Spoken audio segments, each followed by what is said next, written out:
Next, we have our indefatigable Moyele Sowore, who is going to be speaking. I think it's the citizen journalist. Yeah, the citizen as journalist and researcher, breaking corruption scandals in Nigeria from home and abroad. Moyele Sowore, please welcome you to round of applause.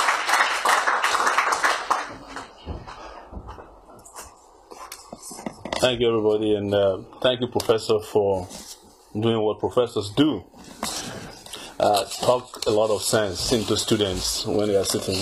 I want to welcome everybody, and again, my name is Moyele Sowore, and I'm the publisher of Sahara Reporters.com, and I lived in the US for 17 years.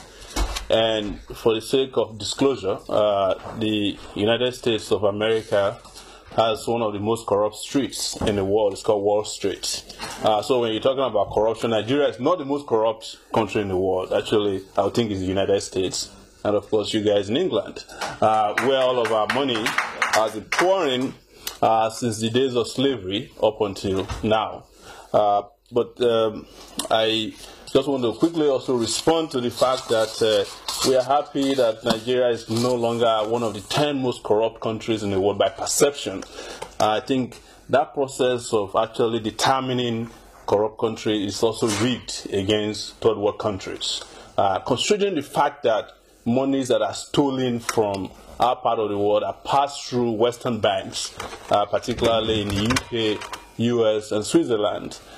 So when you're talking about corruption, we should actually be accusing Switzerland as one of the most corrupt countries in the world, because monies that are stolen from poor people, from the Congo, Nigeria, everywhere in the world, passes through these secret bank accounts. And it's unfair to continue to say that we are the most corrupt. But we have a duty to challenge our leaders and challenge the primitive accumulation of wealth that's been the situation in Nigeria.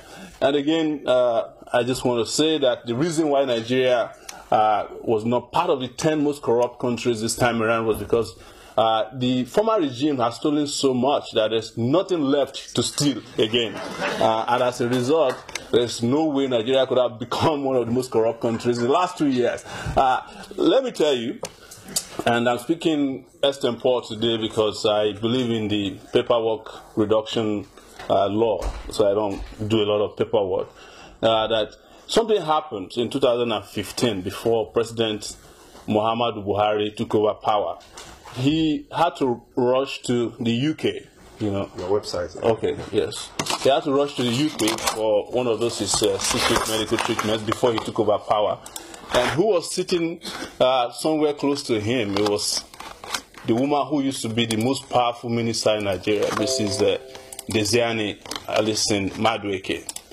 And by way of corruption and the way it works, it turns out that she knew that Buhari would be traveling and wanted to be on the same flight with Buhari, and got one of Buhari's people, or somebody in the presidency had leaked to her that Buhari was traveling. And she had not handed over power, but wanted to make sure that there was a discussion or conversation that happened between the president and herself, maybe to buy some immunity for herself, because it had become clear that they had stolen too much, that the money they stole and kept in rooms and used in buying properties was flowing out of the windows. As they would say in our culture in Nigeria, they killed and buried, but the dead body, the legs of the dead body is sticking out of the grave. So this woman traveled with Buhari, but something happened that's very instructive about corruption. They said when Buhari got on the plane, he had just one handbag placed in the overhead compartment. But our madam had about 12 bags. And when it was time for Buhari to put his handbag, there was no space for it because she had occupied all the overhead compartments in the business class where she was sitting. Eventually she left, came here in the UK, complained that she had cancer, and never went back to even hand over power. It turned out last week that she had bought furniture worth $100 million from monies that were stolen within 5 years, and shipped them not to Nigeria, but to different houses and apartments that they were purchasing for her here in London. And this is the reason why I say you guys are probably more corrupt than anybody in the world. But this is our own issue. Let me explain to you. We started what Professor was describing to you here today some 10 years ago. How did we start? There's a guy named James Sowore, who was the governor of Delta State, that we'd been monitoring when we started our website, SaharaReporters.com. And we monitored and found out I had a $2.8 million apartment or house in London here. But he was living in a gated community. And we couldn't figure out how to get to the house. And Kayode Ogundamisi was sitting there, was in London at that time. I called him up and said, Kayode, how do we find out what is in this house that Ibori had? And he said, well, I don't know what to do, but we'll try. So he took a camera, went there, and he had to make some moves. Some of them will not reveal here today to you, and got into the house and met Ibori's mother-in-law in the house. And I think he pretended to be a mechanic and went to the garage, pulled up the garage door, and there was a Bentley sitting down there that has never been driven before. So we were the first to blow the whistle on Ibori, and we followed through until he eventually came and spent some time here in jail, some 13 years. I don't know how you do your jail calendar over here. In 6 years, he was back in Nigeria. But it wasn't Ibori's people that got me angry about how he was received back in Nigeria. It was the head of the State Security Services, DGSS, who said publicly, after meeting with Ibori, that our son had returned back home. And that's the DGSS appointed by President Muhammadu Buhari, who gracefully brought Ibori back home. In fact, if you saw the picture of Ibori when he arrived home, there were policemen, Nigerian policemen, jubilating upon his arrival to his house in a place called Ogara in Delta State. So I'm saying all these things not to poo-poo what Professor is saying, but to say that there are internal contradictions within the Buhari's regime's fight against corruption that makes you sometimes want to puke, that makes you feel that there's a lot of unseriousness or incompetence in the government.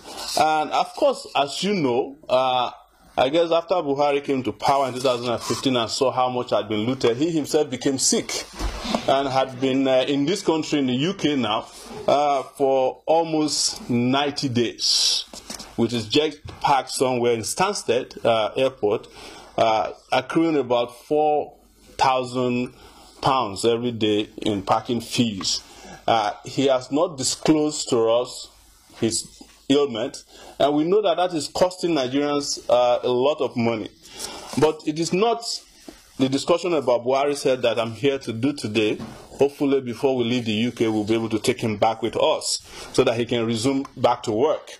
But to also say that over time, using social media, using modern technology, we have been blowing the cover of corrupt people in Nigeria almost single-handedly with a number of citizens. As a matter of fact, we had found out as of 2005 that Nigeria's current Senate president had a $4 million house here in London as well, that had a golden door knob to it. We went there, took the pictures. Nothing was done about him. There were monies that he looted from a bank known as Societe Generale Bank and transferred again to the UK through the normal channels that you guys get money from, and purchased a lot of properties here. What did they do with him? They rewarded him with the number 3 position in Nigeria. He's Nigeria's Senate president today. We found houses bought by a former governor of Edo State. His name is Lucky Igbeneghu. Lucky Igbeneghu used beneficial owner to buy his house. In fact, it took us almost a month to figure out the owner of that house. It was when they were throwing away mail out of the house where we had been laying siege for several months that we found a gym membership that had his name, because otherwise he didn't buy the house in his original name. When Lucky Igbeneghu was caught in Nigeria and punished, he was fined 3 million naira, to the extent that he felt that it was so ridiculous, he went to the trunk of his car and paid the judge right there the fine. That was the punishment that Lucky Igbinedon had. Of course, nothing else was taken away from him. You can imagine the toad who had, if you see Lucky Igbinedon, anybody knows him, that he's not even health conscious, to the extent that you would think that he will be a member of a gym. But they buy gym membership regardless. But there's another thing that is also very important that you should know, is that when you talk about how money is stolen out of Nigeria, it is not only in buying properties or buying cars or yachts alone. There's a lot of investment in the education of their children in this country. You can hardly go to a top UK university, or even nursery and primary school or high schools, that you do not find the children of Nigerian elites, thieves, investing a huge amount of money that they are stolen from children, public education and hospitals in Nigeria on their children. In fact, there is no Nigerian official, including President Buhari, who believes in Nigeria's education system. Buhari's children are going to school in this country. The Senate president just came and openly celebrated, the graduation of his son in Nigeria. He governed a state called Kwara for 8 years. They don't have a public university to which they can send their own children. The same thing applies to the emirs, the obas, and everybody. They have no belief in Nigeria. But what we've been doing, and I've been going back and forth, is to use social media as a tool for exposing this, to the extent that I feel like Nigeria owes me a lot of money in back pay when it comes to whistleblowing, because we started what we call whistleblowing today, and we do it even almost the best, to the extent that in some cases the kind of work we do forces the hand of government to take action against the corrupt elements in the society. And sometimes when they do, we also follow judges who are involved in criminal bribery to expose them, to ensure that somehow Nigerians get justice. But what is most important in what we do is an African culture that is known as public shaming. Because sometimes the only justice that the Nigerian people get against these criminals is the ability that we have developed to name and shame them across, particularly, social media. I used to laugh about something that when we started, when we write about these public officials, they don't care. They have become immune to, negative publicity or publication. In fact, most of them own all the major newspapers in Nigeria. But social media has done something that is psychologically powerful. When you write about them now, their children, friends in the universities where they send them around the world say, oh, I saw your dad's name, they say he's a thief in this country. And usually that is what is most painful to them. When they will call me to threaten me, which they do all the time, they say, if you had written about me, I wouldn't have, I wouldn't mind, but why would you write about me? And my son just called me from London that they say I'm a thief. As Professor said, they say, but how much did I steal? Or sometimes they say, am I the only thief in the place? And my encouragement to them is that if you are not the only thief, tell us about the other thieves. And quite honestly, they whistleblow against themselves too.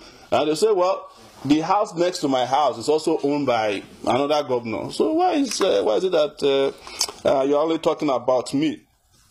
As you know, it is not only in the UK that they have houses. There's a favorite neighborhood near Washington, D.C. known as Potomac, where they also have choice properties. But these days, they are no longer buying properties too much in the UK or Europe. I guess Chinese money and Russian money is just too much for them to compete. They have moved to a place known as Dubai, where they buy huge amount of property, and those places you actually can't track them. Or they go to China, and I said to myself, if you give me a Chinese bank account, I cannot translate it. That's if there's one at all. So we have to develop other means of even translating sometimes bank accounts, finding and ensuring that all of this is exposed thoroughly. I would tell you, sometimes it's very painful when you see some of these cases that are being talked about now. We have been tracking Desiani from the first day she became the Minister of Petroleum Resources. Not only were we tracking her, we were exposing some of her dalliances with some of these young people, because a lot of them are also romantic.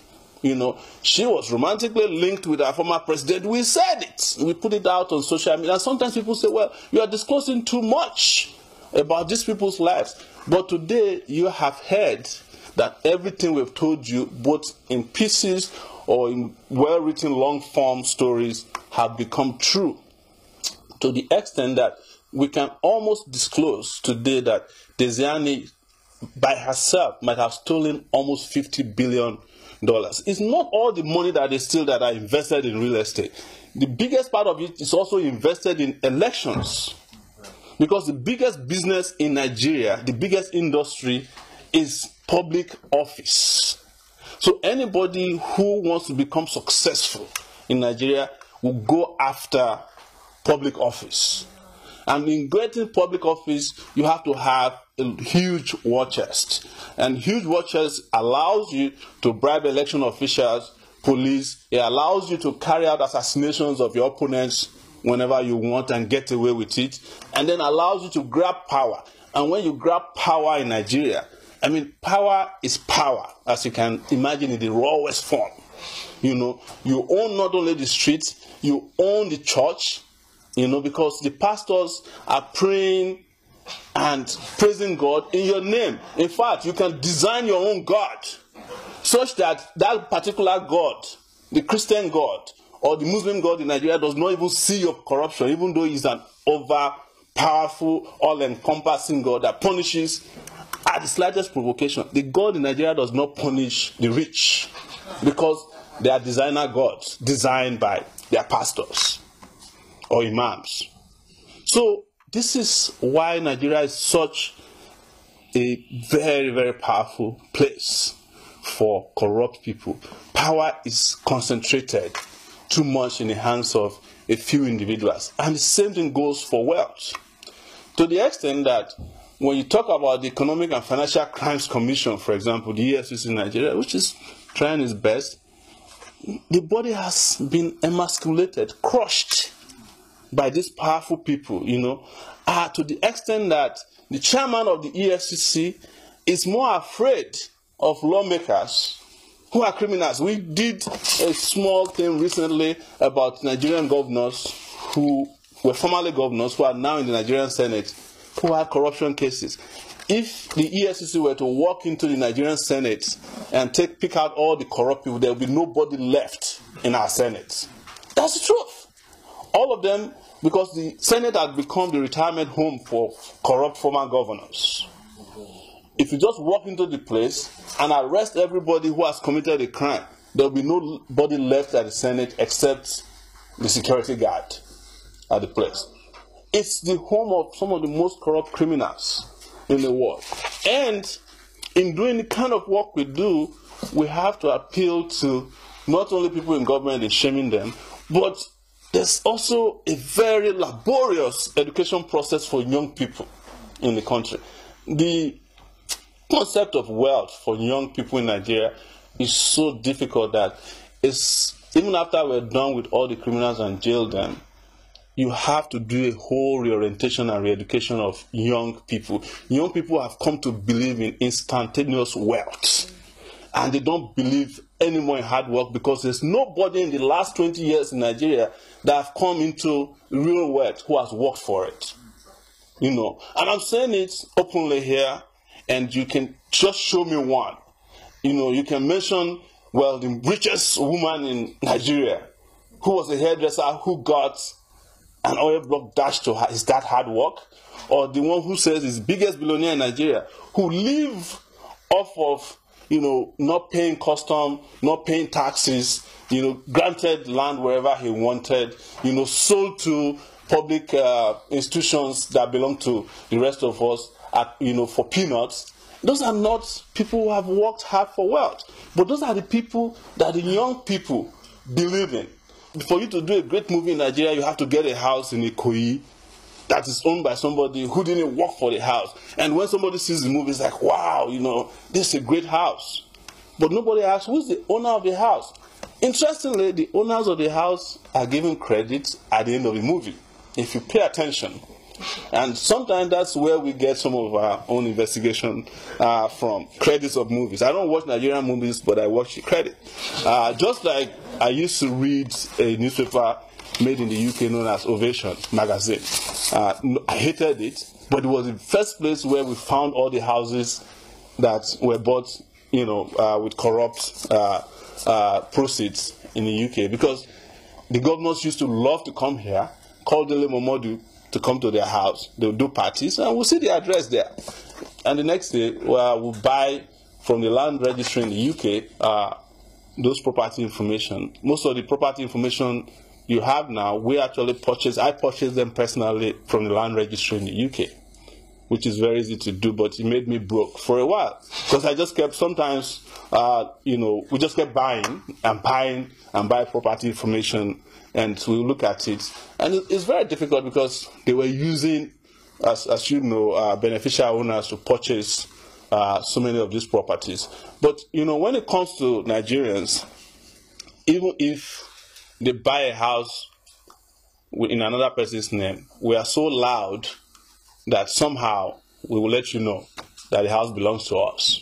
Because we are going to come to your neighborhood and have a big party and have everybody wear their big boo-boo and drive nice cars, and somehow you know that the house belongs to a Nigerian man. And we get information from our brothers and sisters across the world in telling us how this has been. What is interesting, and you must know, I don't want to spend too much of your time, is that if Nigeria were to be run the right way, if the Commonwealth was not looted with the kind of impunity and wickedness that's been happening in the last 50 years, Nigeria could have been one of the best countries in the world. There's enough money in Nigeria. It hurts me badly when I hear people in the US or Europeans talking about, we give you aid, every year. What they call aid is peanuts. I don't think that the UK had given Nigeria up to $1.5 billion in the last 5 years in aid. I don't think so. But it's such a big deal. But you have a woman who is currently in the UK, Desiani, who had stolen just that amount from 4 oil exporting companies. Just 4.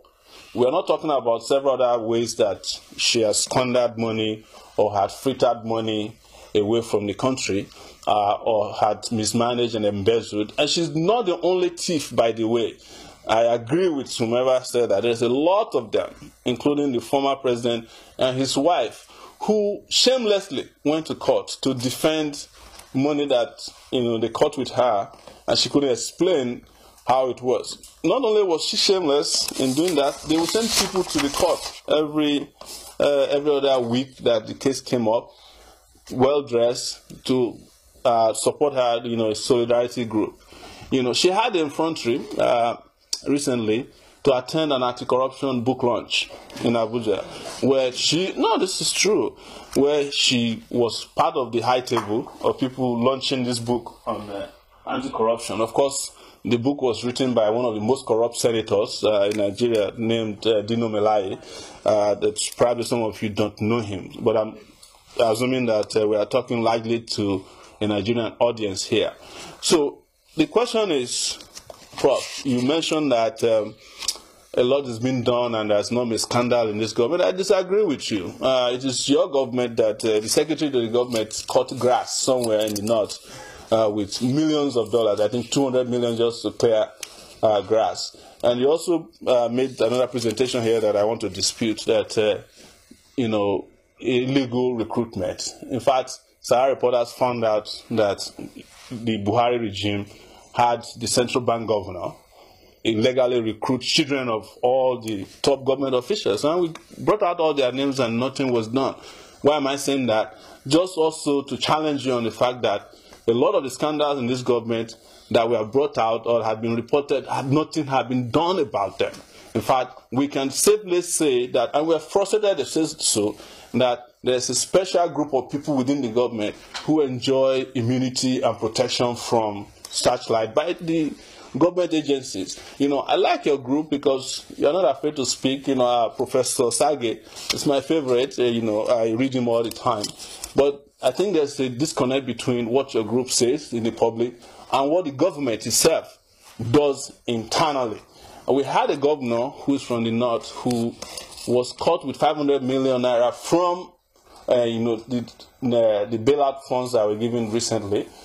He also reportedly has a $3 million hotel that he's building in Lagos.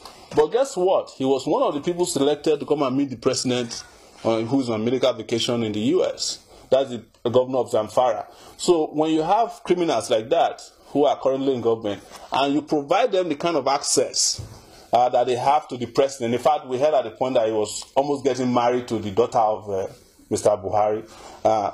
You are sending the society a wrong signal that you encourage criminals like this to hobnob with the head of state, who you guys have always claimed is a claimer.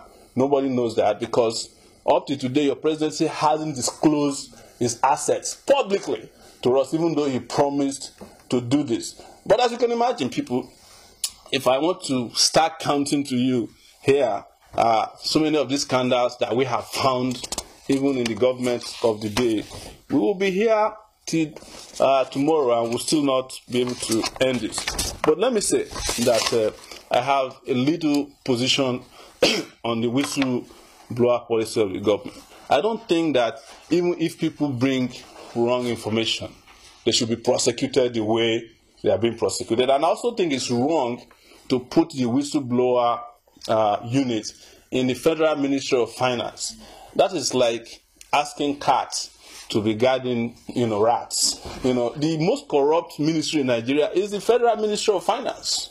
So if the Federal Minister of Finance is stealing, what would the whistleblowers do to go to the whistleblower unit in her, in her ministry and say, look, madam, you are stealing, and we found out. What do you think the whistleblowers there will do? That case would never be treated. So the whistleblower unit should be a separate and independent entity of government that is not even controlled by the president or anyone. Let it be a very, very well protected independent entity. That doesn't, you can't put a whistleblower unit in the Federal Ministry of Finance.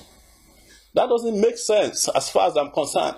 All of Nigeria's money is stolen mostly through the Federal Ministry of Finance. So it doesn't make any logical or legal sense to place the most important revelation unit in that place. So that's just my suggestion on that. Finally, I want to continue to encourage people to send us information wherever you find it. I'm not saying that you shouldn't give prof information. You should send your information to the whistleblower people, but you are most likely to get your issue publicized if you get to Sahara Reporters than if you go to the whistleblower unit. And I can assure you that sometimes the people in government may not prosecute, but our platform will prosecute to the fullest anybody who is found wanting and stealing in Nigeria, including the president when we catch him. Thank you very much for listening.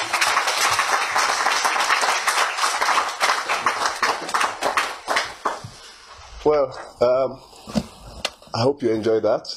It would not be Omoyele Sowore if it was not punchy.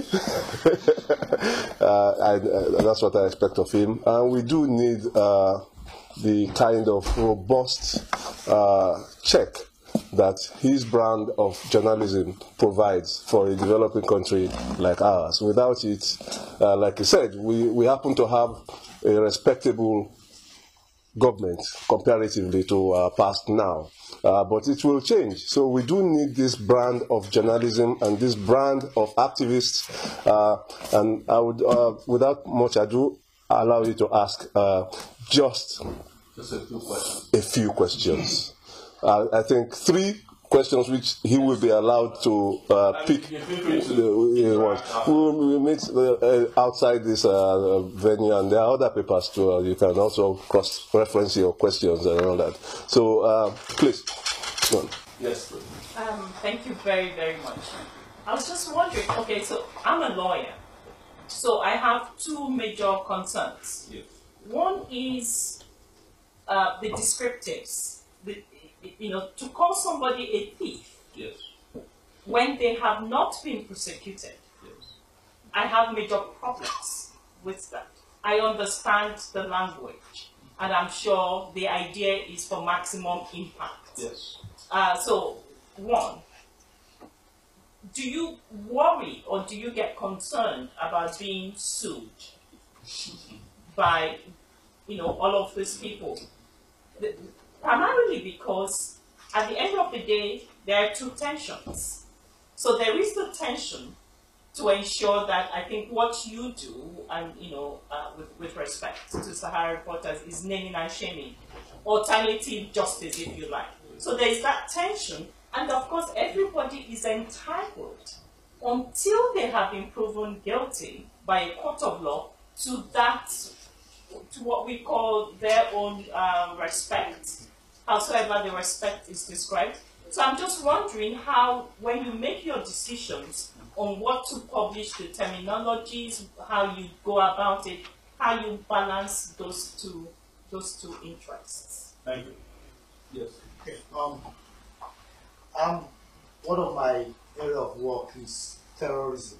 Yes. And I know that for people that have been reading your paper, from what I have done in the past, I know that if there's any area where there's so much corruption, it's in the security infrastructure in Nigeria.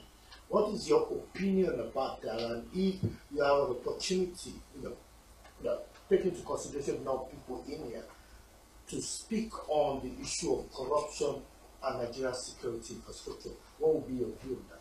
Thank you. I'll take one more.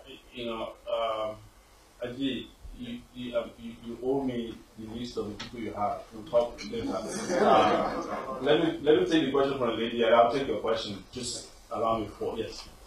Again, I just want to ask you, so much concentration on our leaders, but don't you think that people also get the leader itself? Now, what is Sahara Reporters doing to also educate the people to be less corrupt themselves? She's talked about the youth, which, their values are put out in the English today. So it has to be balanced, because you cannot achieve a society you want if you all just say it's the leadership. Yes, but how about the citizenry themselves, and what are you doing about that to enlighten them to be better citizens? Ajay, quick question. Even though I've not seen him in 22 years, I don't need to ask you why you're doing this. We are classmates, we sit together, we sing shows together. You don't look it. If one looks at you, but the work you do is amazing. And once again, I don't ask you why you do it. But when do you think, and how do you feel when the things you do, the impact is not what you expected? And it's interesting to know you still do it without making much difference in the situation on ground. Thank you. Let me. Can I exercise some organizer's privilege here? Yeah. What do you feel about that horrible song that was composed for you by by Dino Melaye? I really would like. What do you want to say about that? I'll just say to you that there's a way that things work in reverse order. You probably heard him compose the song, but if you ask between me and him, who is having a Jeko here now, you know, and that's my answer. In terms of impact, part of it is emotional for me, and the emotional part of it for me is like to know that Nigeria has such great potential and it's in ruins today. And I just can't deal with my conscience if I didn't do anything about it. We were in university together, and I was 22 years old when I became student union president of the University of Lagos.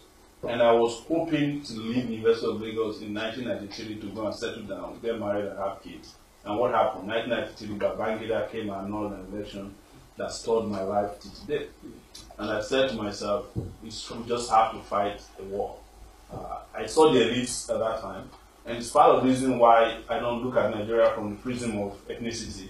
Yorubas, Hausa, Igbo, everybody that could participate in the looting, they were just taking care of themselves. It is when they get caught that they remember where they come from. But when they are stealing, they speak one language. I don't know what language it is, but they are united by corruption. So the impact is massive, but I can tell you that some of these things you don't even see. The impact of what we do, you don't see. It's not as intrinsic as you want to say.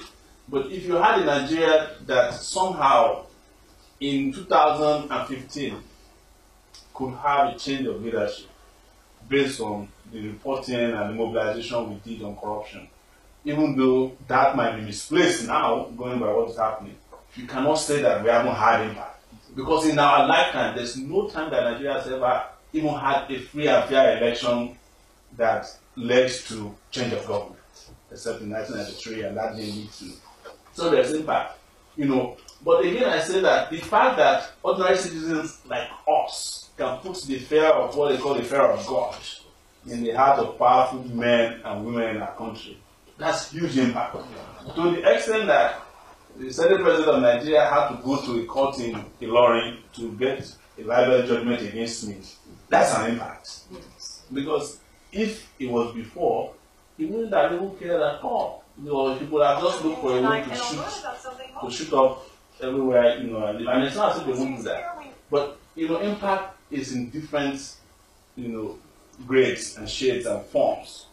And I can tell you that even though we are not fighting enough, the fact that we are fighting is bringing about a lot of impact. And I think there will be more, because social consciousness has come in a form that I've never seen before. That people can even use social media to challenge constituted authorities in different places. There's been some kind of level playing field as well between the citizens, the government, and in some ways they are being forced to react and concede some ground. That is impact, But has this brought the kind of society I want? Definitely not. The issue of security and terrorism, sir. One of the things we did in the last 5 years was actually to be collecting information directly from soldiers on the field fighting Boko Haram, on the corruption that was going on in the army. We were the first to publicly publicize information, and that's to remind people again that there's scandal in this government. The scandal relating to the army chief of staff, chief of the military army chief, who had gone to Dubai to buy, some properties with money. The money was being deposited in a property company in Lagos by another tall man in the army, and we provided the evidence. Buhari did nothing about the army military guy. That's a scandal that's been there for more than 2 years. So terrorism is in Nigeria as a result of corruption.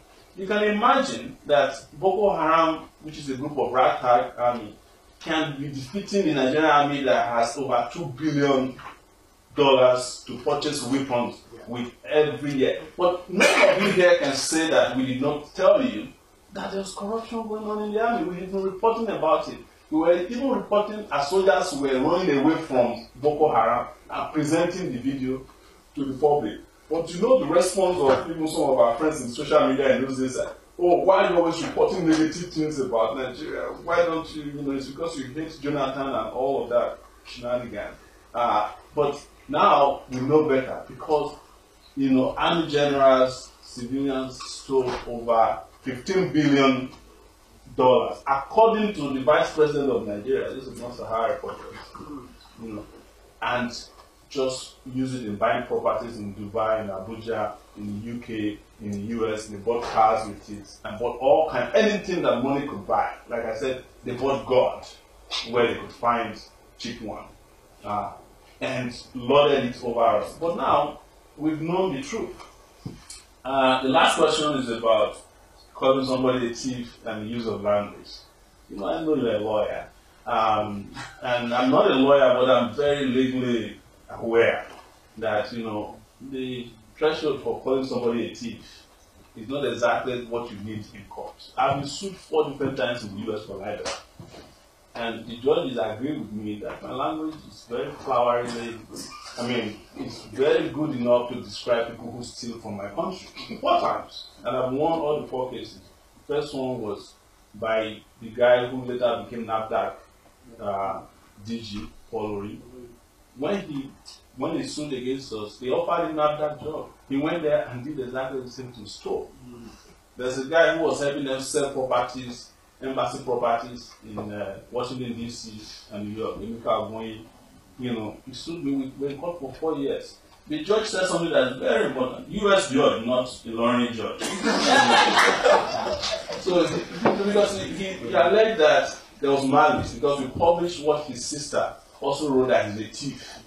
And the judge said, if your sister knows that you are a thief and did not inform the public, she's doing injustice to the public. And if the media got something like that from your sister, warning the public that you are a thief, and the media did not publish it, they are also doing a disservice to the nation or to their readers.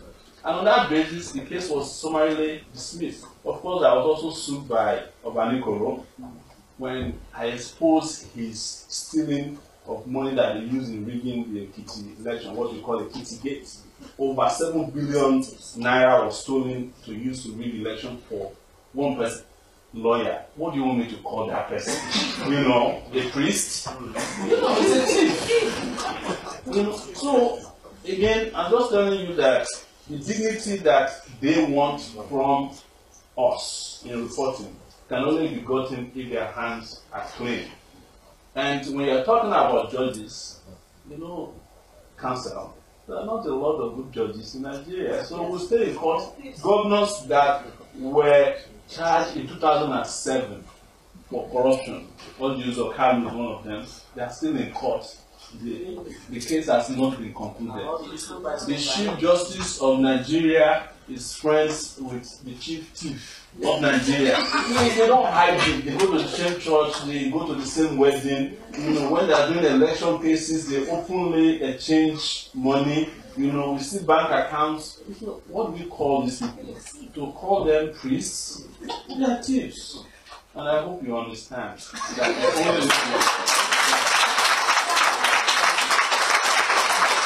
Okay.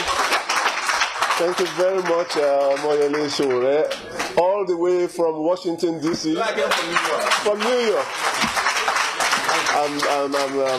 I'm very pleased with his attendance and with his, like I said, the robust defense of his own brand of activism, journalism, which is perhaps very well needed in our country.